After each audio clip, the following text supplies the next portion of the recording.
कष्ट कहाँ से पैदा होता है, तकलीफें कहाँ से पैदा होती हैं? हमारे मन में जब संशय उत्पन्न होता है तब तकलीफें आने लगती हैं। एक बात व्यासपीठ से पहले कही थी, आप लोगों के स्मरण में होगी। पैर में अगर दर्द हो ना, घुटने में अगर दर्द हो, तो कभी ये मत सोचना कि मेरे घुटने में ना जाने क्या हो गया, मेरे को घुटना बदलना पड़ेगा, मेरे को घुटना बदलना पड़ेगा, मेरे को घुटना बदलना पड़ेगा, मेरे पाँव में ना जाने क्या हो गया, मेरा घुटना बदलना पड़ेगा। बार बार घुटना बदलने की बात अगर तुम्हारे विचार में आएगी तो तुम्हारा घुटना जरूर बदलेगा। मुख में छाला हो गया, मुंह में छाला हो गया, 1 महीने तक नहीं मिटा, 2 महीने नहीं मिटा, 3 महीने नहीं मिटा, 4 महीने नहीं मिटा, तुमने विचार करना छोड़ चालू कर दिया, मैंने सबकी दवाई ले ली, मेरे मुंह का छाला ही नहीं जा रहा, छाला ही नहीं जा रहा, कहीं मुझे बड़ी बीमारी तो नहीं हो जाएगी, कहीं मुझे बड़ी बीमारी तो नहीं हो जाएगी, कहीं मुझे कोई रोग तो नहीं हो जाएगा। मालूम पड़े वो रोग घेर लेगा।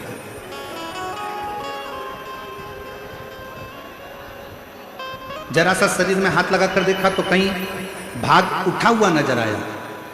जैसे ही उठा हुआ नजर आया तो मन में आया कि मुझे कहीं गांठ तो नहीं हो गई, मुझे कहीं गांठ तो नहीं हो गई, मुझे कहीं गांठ तो नहीं हो गई, गठान तो नहीं हो गई। और वो याद करते करते आखिरी में शरीर में वो गांठ हो जाती। ये कैसे होता है? शिव महापुराण की कथा कहती है, पहले का एक नियम रहा, आप अपने घर में बैठकर अपनी बेटी को याद करो तो 2 दिन के अंदर बेटी का या तो पत्र आ जाएगा या कोई सूचना आ जाती है कि बेटी के यहां से कोई ना कोई आया है। बोलो सही है कि गलत है? तुमने जिसको याद किया है, तुमने जिसका स्मरण किया है, वो तुम्हारे सामने जरूर आता है। इसलिए शिव पुराण की कथा कहती है, अगर शरीर में थोड़ा बहुत रोग आ जाए, 1-2 महीने चल रहा है, कभी ये मत सोचना कि मुझे कोई बड़ी बीमारी होने वाली है, बड़ी बीमारी होने वाली है, बड़ी बीमारी होने वाली है। हमेशा ये सोचना थोड़ा बहुत है, अच्छी हो जाऊंगी मैं तो शंकर जी पे 1 लोटा जल चढ़ाऊंगी और पक्का है मैं ठीक हो जाऊंगी, डॉक्टर को दिखा के आऊंगी, गोली खाऊंगी, कुंदकेश्वर महादेव का नाम लूंगी, अच्छी हो जाऊंगी। जब तुम अंदर से ये विश्वास बना लोगे कि मुझे कोई बीमारी हो ही नहीं सकती है, तो बड़ी से बड़ी बीमारी अगर हो भी रही होगी तो बीमारी भी सोचेगी किसके शरीर में आ रही हूं, इससे तो मैं निकल के बाहर चली जाऊं तो अच्छा है, ये झेलने वाली है। हम उसका स्मरण करते हैं, हम उसको बार बार याद करते हैं, हम बार बार उसका स्मरण करते हैं तो वो याद है। हम उसको छोड़ें। हम तो बाबा के भरोसे चलते हैं, हम तो बाबा के भरोसे चलते हैं। ये दुनिया वाले जलते हैं, ये दुनिया वाले जलते हैं, हम तो बाबा के भरोसे चलते हैं, डमरू वाले के भरोसे चलते हैं। ब्रह्मा ब्रह्मलोक में, भगवान विष्णु बैकुंठ में, पर मेरा वो घरदानी, मेरा शंभु, मेरा शंकर, मेरा त्रिकालदर्शी, मेरा कैलाशी अविनाशी शिव इस मृत्यु लोक में। हम भटकते केवल भेद कर कर। भृंगी ने जो करा, भृंगी ऋषि ने करा क्या, भृंगी बाबा ने करा क्या? शंकर पार्वती में भेद करा कि शिव अलग है, शक्ति अलग है। शक्ति उनकी गोद में आकर बैठ गई तो भी भृंगी को लगा तो उसने भंवरे का रूप रख लिया और दोनों के बीच में से निकलने लगा।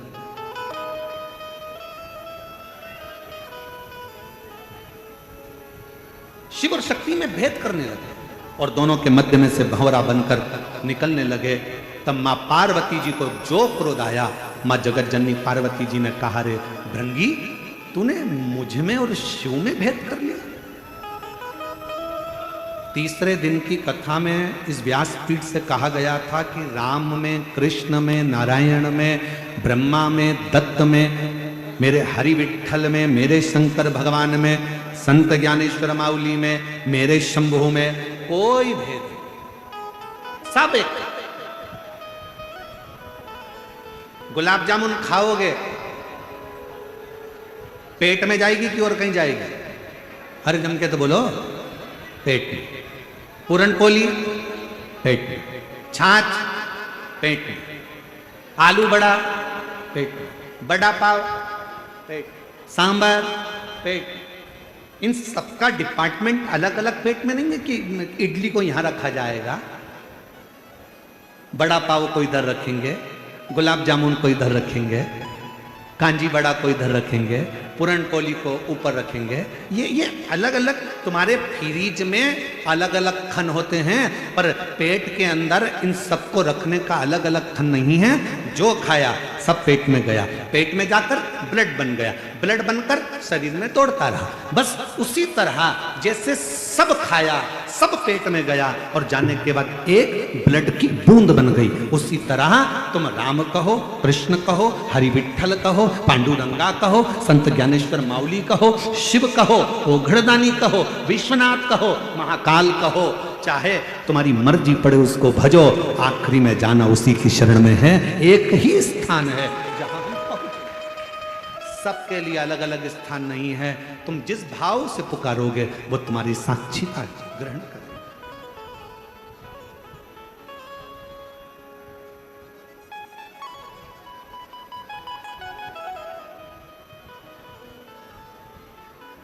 तुम जिस भाव से उसको पुकारो वो मानो। महाराज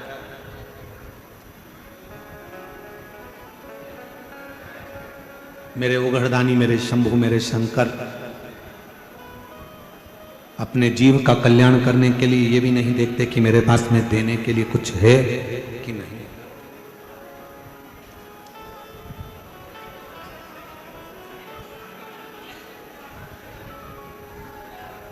दो तरह के लोग घर में रहते हैं, एक वो व्यक्ति रहता है जो बहुत सोचता है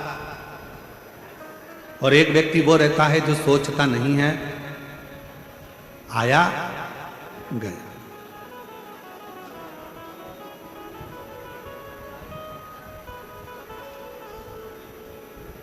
मस्त जिंदगी जी रहा और दोनों की शादी होगी, दोनों की पत्नी है। जिसका पति बहुत ज्यादा सोचता है उसकी पत्नी भी दिन रात डिप्रेशन में रहती है कि मेरी देवरानी का पति थोड़ा सा आया और क्या एंजॉय करता है, घूमने चले गया, अमरावती चले गया, पुणे चले गया, अपनी पत्नी को लेकर वहाँ महाबलेश्वर चले गया, घूमने चले गया, शिरडी चले गया, त्र्यंबक चले गया, और उसकी पत्नी जो बहुत सोचता है, बहुत सोचता है, बहुत बहुत सोचता है, उसकी पत्नी डिप्रेशन में पड़ी रहती है। एक मेरा पति मुझे ले जाता नहीं, उसके पास तो थोड़ा सा पैसा आया घूमने चले गया, थोड़ा सा पैसा आया गाड़ी ले ली, थोड़ा सा पैसा आया एंजॉय कर लिया, थोड़ा सा पैसा आया खूब एंजॉय कर रहा है। डिप्रेशन में मत जाओ, बल्कि उससे सीखो। आज मौका मिला है, आज बाबा ने कृपा करी है, तो क्यों ना खुशी की जिंदगी जिए, क्यों ना खुशी की जिंदगी जिए। हम सब भविष्य का सोच कर रोते हैं। जोड़ कर रखो बेटे के हिसाब से, जोड़ के रखो बेटी के हिसाब से, जोड़ के रखो मकान बना कर रखो, अच्छा बंगला बना लो, गाड़ी बना लो। हम भविष्य का सोच रहे हैं, आगे क्या होगा, आगे क्या होगा, आगे क्या होगा, आगे क्या होगा। शिव महापुराण की कथा कहती है, जो अभी अहमदाबाद से लंदन के लिए जा रहे थे उनने भी यही बहुत कुछ सोचा होगा, लंदन में जाके सेटल हो जाएंगे, अपना ये कर लेंगे, अपना गाड़ी, अपना बंगला, अपन नौकरी, अपन ये, अपन वो, सब सोचते आगे चलकर ऐसा करेंगे। जीवन किसने देखा? पूरी दुनिया भविष्य का सोचकर चल रही है, पर शिव महापुराण की कथा कहती है वो भविष्य के सोचने के चक्कर में अपना वर्तमान खोते चले जा रहे हो। अपने वर्तमान को सही जीना चालू कर दो तो भविष्य अपने आप सुंदर होता चलेगा। इस वर्तमान में आप थोड़ा सा देना सीखो, इस वर्तमान में आप थोड़ा सा प्रदान करना सीखो। हम तुमसे धन देने की बात नहीं कर रहे, हम तुमसे संपदा देने की बात नहीं कर रहे। इस वर्तमान में अपने चलते हुए जीवन में थोड़ा देना सीखो। क्या देना है? क्योंकि कली काल के अंदर भगवान शंकर ने मां जगतजननी दुर्गा भवानी मां पार्वती से कहा, पार्वती घोर कलयुग के अंदर मनुष्य जो देगा उसे वही प्राप्त होगा। आप किसी को स्माइल दीजिए, आपको स्माइल मिलेगी। आप किसी को यश दीजिए, आपको यश मिलेगा। आप किसी को सम्मान दीजिए, आपको सम्मान मिलेगा। आप किसी का गुणगान करिए, कोई आपका गुणगान करेगा। आप किसी को अच्छा बोलिए, आपको अच्छा मिलना प्रारंभ हो जाएगा। और इसी कलिकाल में आप किसी को गाली देकर देख लीजिए, आप एक दोगे और 4 सुनाकर चला जाएगा।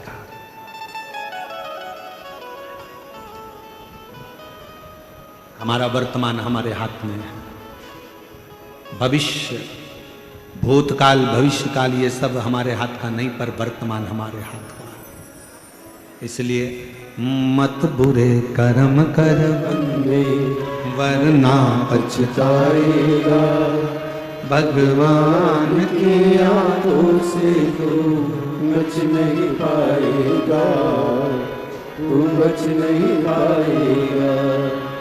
अरे ओ अज्ञानी मत करना गाली, अरे ओ अज्ञानी मत करना गाली।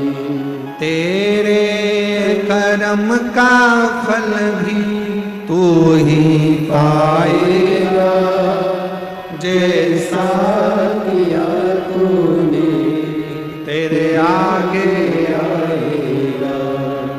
मत बुरे कर्म कर बंदे, वरना पछताएगा।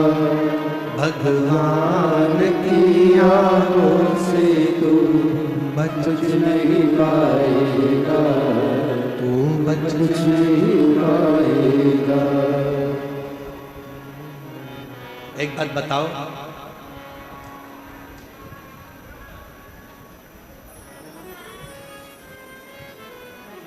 बच्चे को मेला कब तक अच्छा लगता है?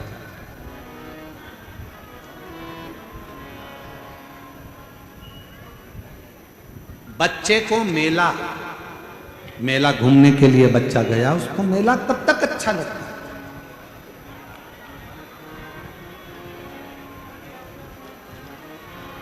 जम के तो बोलो, वो चाकरवाड़ी वाली। बच्चे को मेला तब तक अच्छा लगता है जब तक बच्चा अपने माता पिता, परिवार, भाई बंधु, किसी रिश्तेदार का हाथ पकड़ा रहता है, तब तक बच्चे को मेला अच्छा लगता है। बच्चे का हाथ छूट गया, परिवार के लोग कहीं चले गए, तो बच्चे को मेला अच्छा लगेगा क्या? जम के तो बोलो। कब तक मेला अच्छा लग रहा है? जब तक वो अपनों का हाथ पकड़कर रखा है। अपनों का हाथ पकड़कर रखा तब तक उसको मेला अच्छा लग रहा है। अपनों का हाथ छूट गया, बच्चे को मेले में कुछ भी अच्छा नहीं लगेगा। कोई कहेगा बिस्कुट खा ले बेटा, कहाँ से आया है, क्यों रो रहा है? मेरे अपने खो गए, ले बिस्कुट खा। बिस्कुट नहीं खाएगा। पानी पी, पानी नहीं पिएगा। मैं तुझे झूले में झुला दूं, झूला भी अच्छा नहीं लगेगा। मैं तुझे कुछ खिला दूं, खाना भी अच्छा नहीं लगेगा। मैं तुझे गुनगुना दिला दूं, नहीं, मुझे मेरे मम्मी पापा चाहिए। बच्चे को मेला तब तक अच्छा लगता है जब तक बच्चा अपनों का हाथ पकड़ कर रखता है, तो उसको मेला अच्छा लगता है। हाथ छूटा, मेला अच्छा नहीं लगेगा। उसी तरह ये पूरा संसार मेला है। आप जब तक शंकर का हाथ पकड़ कर रखे हो, तब तक संसार अच्छा लगेगा। जिस दिन संसार में भगवान शिव का हाथ छूटा, उसके बाद कुछ अच्छा नहीं लगेगा।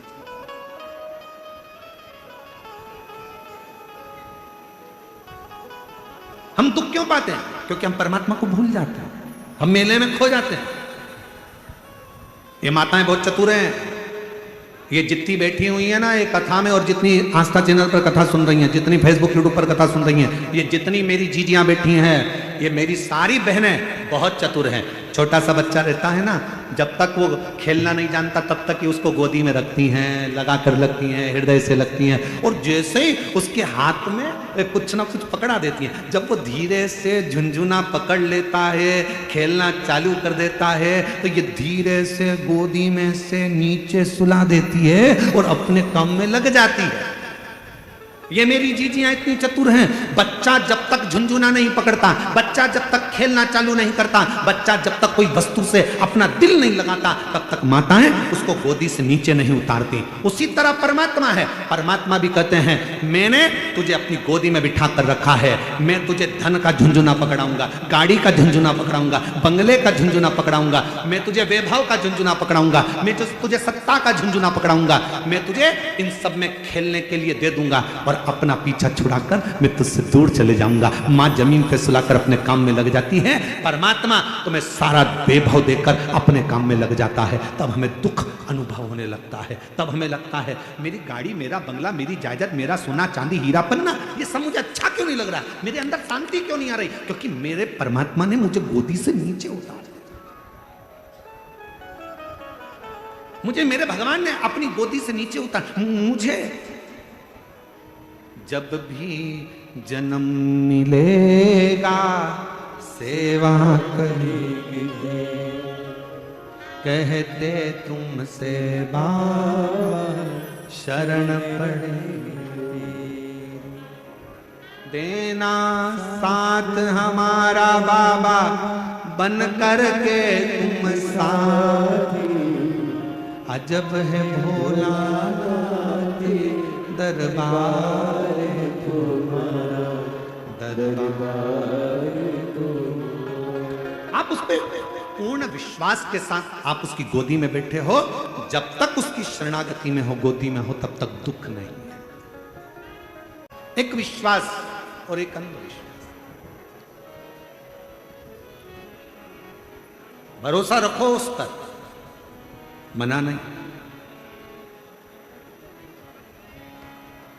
पर कहीं उस भरोसे में हम एक पथ पर ना चले, हमें दोनों पथ पर चलना, दोनों पथ, और पूर्ण विश्वास के साथ चलना। आपको मालूम होगा कि भगवान देवादिदेव महादेव के पास में पहले नंदी नहीं था।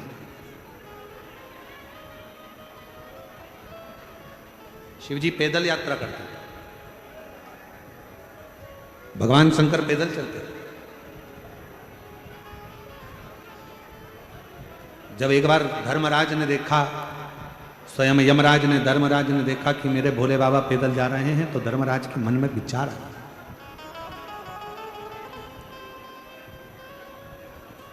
धर्मराज आए नीचे, भगवान शिव और पार्वती को देखकर प्रणाम कर कर बोले प्रभु आप पैदल जा रहे हो? शिव जी बोले ये भूमंडल, ये पृथ्वी, ये मेरा है, ये भूमंडल पृथ्वी मेरी, क्या दिक्कत है पैदल चलने, उसमें क्या विचार करना पैदल के लिए, चलना, चलो।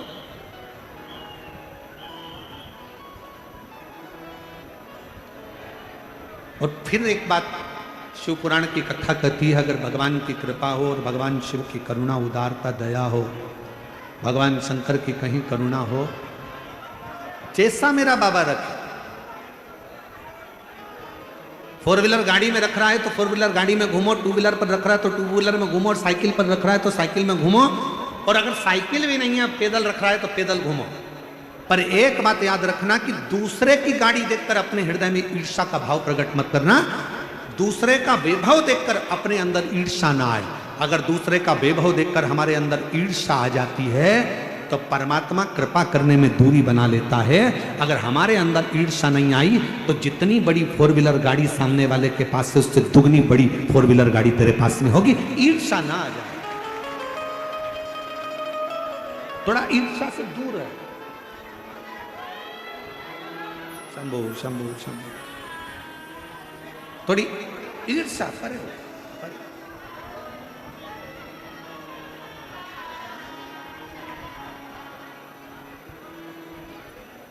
शिव कथा कर, भगवान शंकर का चरित्र, शिव महापुराण की कथा कर रही है, भगवान शिव का चरित्र, शंभो शंभो शंभो, शिव चरित्र कर, भगवान शंकर का पवित्र चरित्र वर्णन कर। धर्मराज को लगा, धर्मराज के चित्तवृत्ति में बैठा, मेरे भोले बाबा, मेरे शंकर भगवान, मेरे ओगरदानी, मेरे शिव, मेरे त्रिकालदर्शी कैलाशी अविनाशी शंकर पैदल जा रहे, पैदल।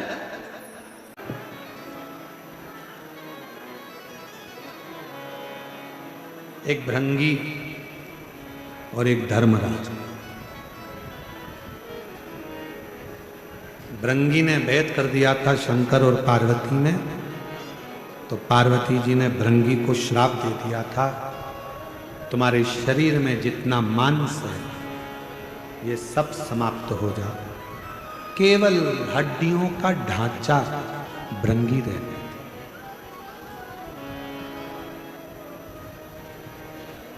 तब शिव से विनय कर भगवान शंकर से निवेदन करा था, तो शिव जी ने एक अलग से चरण दिया था, 3 चरण भृंगी के।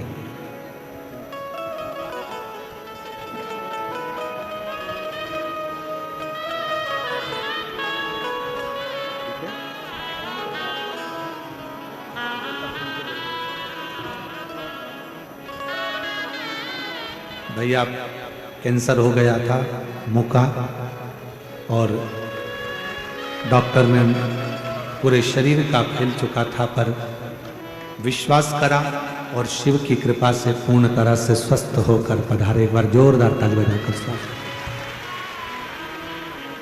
शिव है,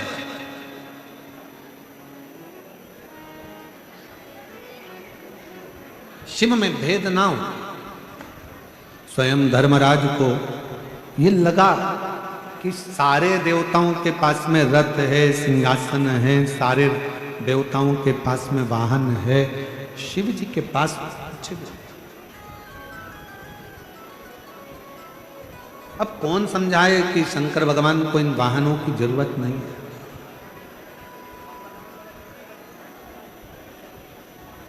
जिसको युद्ध लड़ना हो उनको रथ चाहिए, शंकर भगवान को कौन सा युद्ध लड़ना। लोग कहते हैं शंकर भगवान ने असुरों का संहार करा,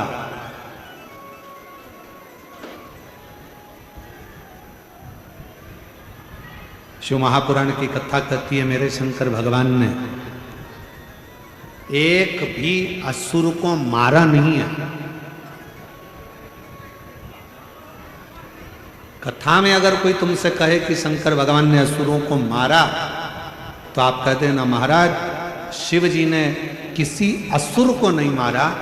जितने भी असुर शंकर जी के सामने आते थे, शंकर भगवान उन्हें मारते नहीं थे, उन्हें तारते थे। मेरा शिव मारता नहीं है, तारता, मोक्ष दे दे।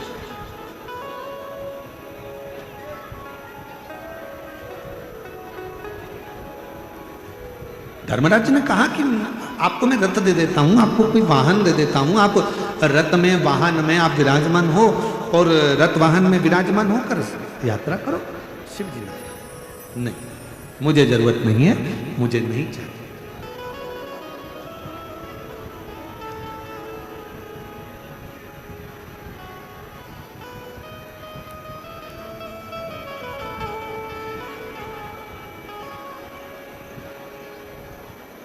आप में से कई माताएं ऐसी बैठी हैं, आप में से कई बुजुर्ग पिता ऐसे बैठे हैं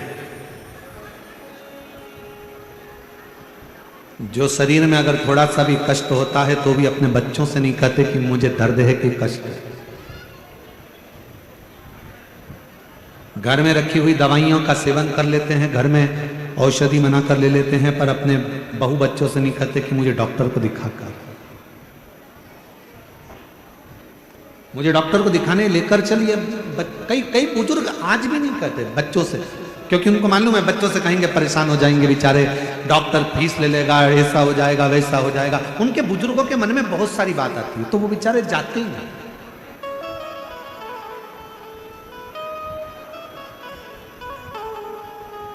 और मेरे वो घरदानी, मेरे शंकर भगवान, मेरे त्रिकालदर्शी कैलाशी अविनाशी, मेरे शिव भी ऐसे ही है। उनको चाहिए नहीं, क्या करूंगा इन वाहनों का, क्या करूंगा इन गाड़ियों का, क्या करूंगा इन बहुत सारे वाहनों का, नहीं चाहिए। आप ले जाओ, मुझे रथ भी नहीं चाहिए। धर्मराज को लगा कि भगवान शंकर के पास तो होना चाहिए, तो धर्मराज थोड़ा सा नाराज भी हुए कि मैं देने वाला, मैं दे रहा हूँ और आप लेने को तैयार नहीं हो। तो धर्मराज को क्रोध आया और धर्मराज सीधे ब्रह्मा जी के पास पहुंच गए। ब्रह्मा जी ने पूछा, धर्मराज तुम यहाँ कैसे आए हो? क्या हो गया आज आपको, कैसे आना हुआ ये? धर्मराज जी कहने लगे, पिताजी ब्रह्मदेव, मन में एक बात है, मैं भगवान शंकर को वाहन देना चाहता हूं पर वो लेने को तैयार है। भगवान नारायण के पास वाहन है, ब्रह्मा जी आपके पास वाहन है, इंद्र के पास है, सारे देवताओं के पास, किसी के पास रथ है, किसी के पास वाहन है, किसी के पास कुछ है, किसी के पास कुछ है, पर यहां शंकर जी के पास कुछ भी नहीं। मैं देना चाहता। ब्रह्मा जी बोले, इस मामले में मैं नहीं बोल सकता। भगवान विष्णु के पास पहुंच गए, भगवान नारायण भी कुछ नहीं बोले, इंद्र के पास चले गए, इंद्र भी कुछ नहीं बोले। तब धर्मराज को लगा कि इनकी रुचि नहीं है।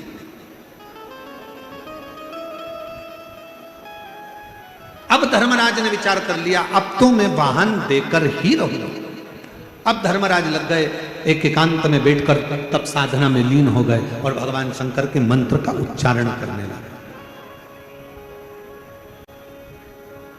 शिवाय शिवाय शिवाय ओम नमः शिवाय शिवाय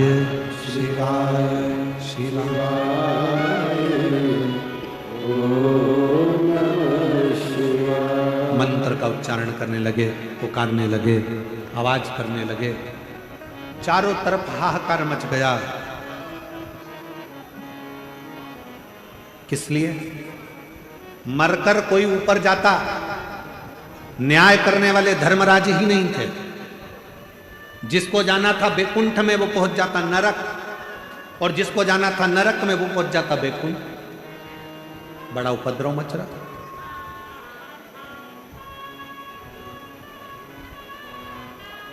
क्या करा जाए? जिसको बैकुंठ जाना है वो नरक जा रहा है, जिसको नरक जाना है वो बैकुंठ में जा रहा है। पूरे देवताओं के लोग हिल गए, सारे देवता एकत्रित हो गए। सब ने विचार करा, करें क्या? चलो भगवान नारायण के पास, नारायण जी के पास गए। तो नारायण ने कहा, हुआ क्या? तो कि धर्मराज तो तपस्या करने बैठे होंगे।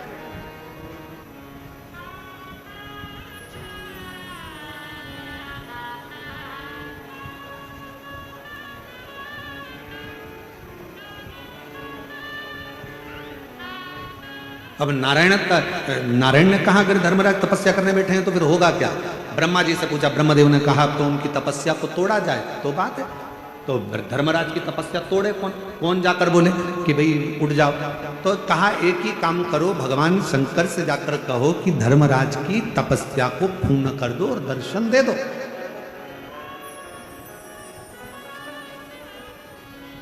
शिव महापुराण का रुद्रखंड कहता है, अगर कोई व्यक्ति सोमवार का व्रत करता है, पशुपति व्रत करता है, प्रदोष का व्रत करता है, शिवरात्रि का व्रत करता है, सोमवार की अष्टमी का व्रत करता है, या भगवान शंकर का कोई भी व्रत जब कोई मनुष्य करता है तो देवताओं के मन में भी खलबली उत्पन्न होने लगती है कि इसका व्रत जल्दी पूर्ण हो जाए तो अच्छा है, नहीं तो शंकर भगवान अगर पहुंच गए तो शिव जी से ये जो मांगेगा शंकर को वो देना ही पड़ेगा, भले इसके ललाट पर उल्टा ले, भले इसके ललाट पर उल्टा ले। जब एक व्रत करने वाला पशुपति व्रत करता,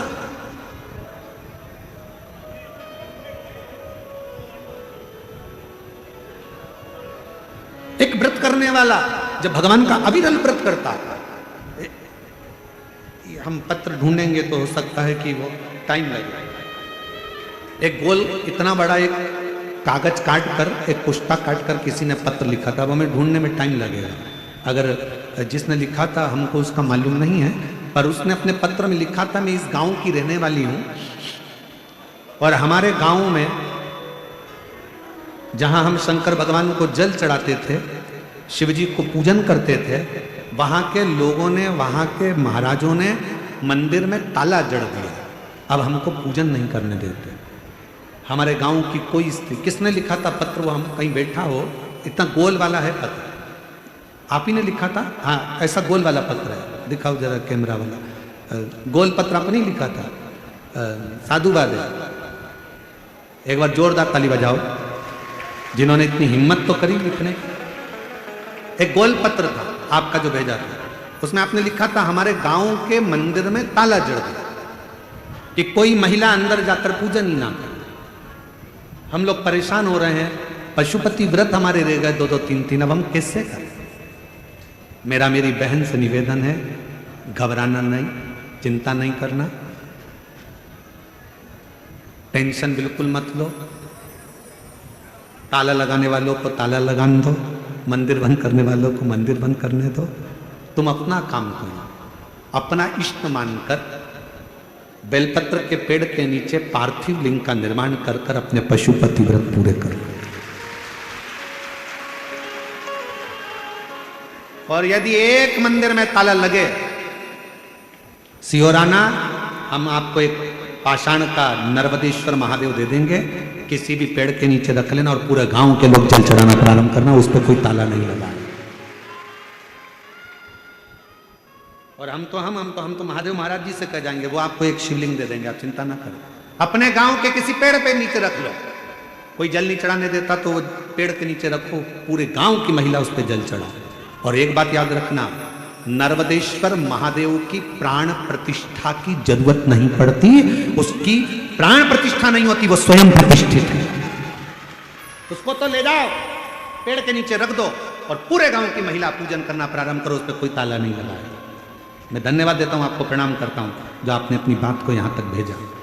साधुवाद, प्रणाम। आप आ जाओ, एक बेलपत्र ले जाना, आ जाइए, आ जाओ। साधु अपने पार्थिव शिवलिंग का निर्माण कर कर पूजन को पूर्ण करें। शिव शिव है, शंकर शंकर है, ओगड़दानी ओगड़दानी, उस शिव की आराधना मूल है।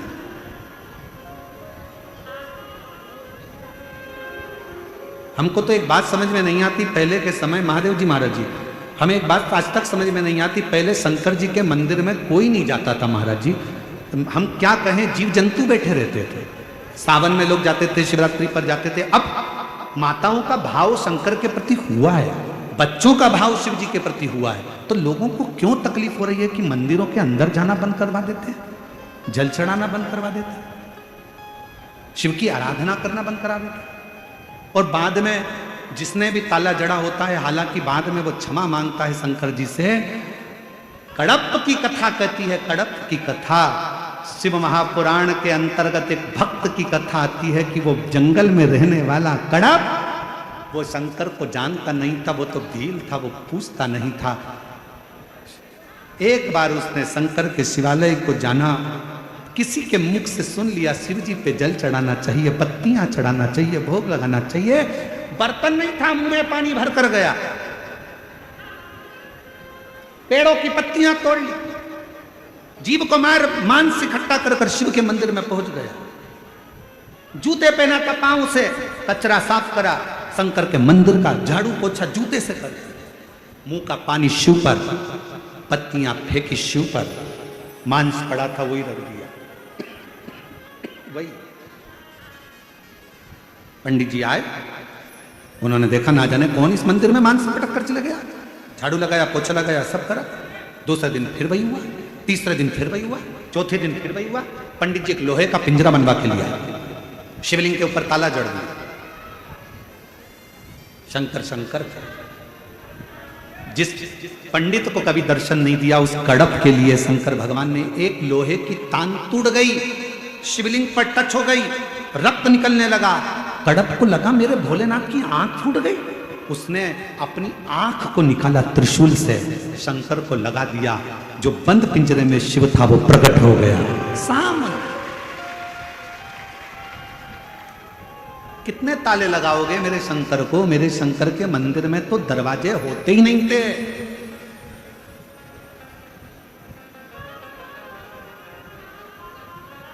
दो जगह पर ताले का काम नहीं है, एक मसान में, दूसरा मेरे शिव के मकान में। मेरे शंकर को भी ताले की जरूरत नहीं। शिव शिव है, शंकर शंकर है। आज पूरे सनातनों को गौरव होना चाहिए, सारे सनातनियों को गौरव होना चाहिए, एक एक हिंदू के बच्चों को गौरव होना चाहिए कि आज हमारा सनातन जागा है। लोग मंदिर में नहीं जाते थे तो कम से कम मंदिरों में भीड़ पड़ी हुई है। लोग घूमने के लिए गोवा जाते थे, आज के जमाने में लोग 12 ज्योतिर्लिंग जाते हैं। लोग घूमने के लिए कहीं और जाते थे, होटलें पैक रहती थी। आज भगवान शंकर के मंदिरों में, शिवालयों में, देवालयों में शिव के द्वार भरे पड़े हुए हैं, लाइनें लग रही हैं, लाइन से लोग दर्शन कर रहे हैं। ये सनातन का गौरव शिव महापुराण ने